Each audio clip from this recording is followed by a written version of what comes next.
బరువులు ఎత్తే మనిషి సాధారణంగా ఎముకలన్నీ బలంగా పెట్టుకుంటాడు. సాధారణంగా కూలి ఇప్పుడు ఒక బిల్డింగ్ లో కన్స్ట్రక్షన్ సైట్ లో కూలి ఉంటాడు. పొద్దు నుంచి రాత్రి వరకు బరువులు ఎత్తుతూ ఉంటారు, పైకి ఎక్కుతారు దిగుతారు, అవన్నీ పనులు చేస్తుంటారు. ఊహ తెలిసినప్పటి నుంచి అదే ఉంటారు. వాళ్ళకి ఒక రోగం రాదు, ఒక టాబ్లెట్ వేసుకునే అవసరం రాదు, కాల్షియం సప్లిమెంట్లు తీసుకోరు, విటమిన్ డి సప్లిమెంట్లు తీసుకోరు, ప్రోటీన్ డైట్ ఉండదు.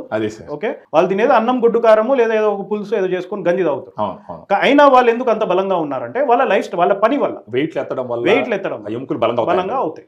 సో దాన్ని లోడింగ్ అంటే మనం వెయిట్ లోడ్ చేసినప్పుడు బాడీలో ఈ కాల్షియం డిపాజిషన్ అనేది పెరుగుతుంది. అంటే ఎక్కువ బరువులు ఎత్తే కొద్దీ ఆహారం నుంచి కాల్షియం డిపాజిట్ అవుతుంది. సో మనము తినే ఆహారంలో చాలా కాల్షియం ఉంటుందండి. అంటే ఆకుకూర నుంచి కావచ్చు, మాంసం నుంచి కావచ్చు, కూరగాయల నుంచి కావచ్చు, కాస్త మోతాదులో కాల్షియం అనేది మన పేగుల్లోకి ఎంటర్ వెళ్తుంది.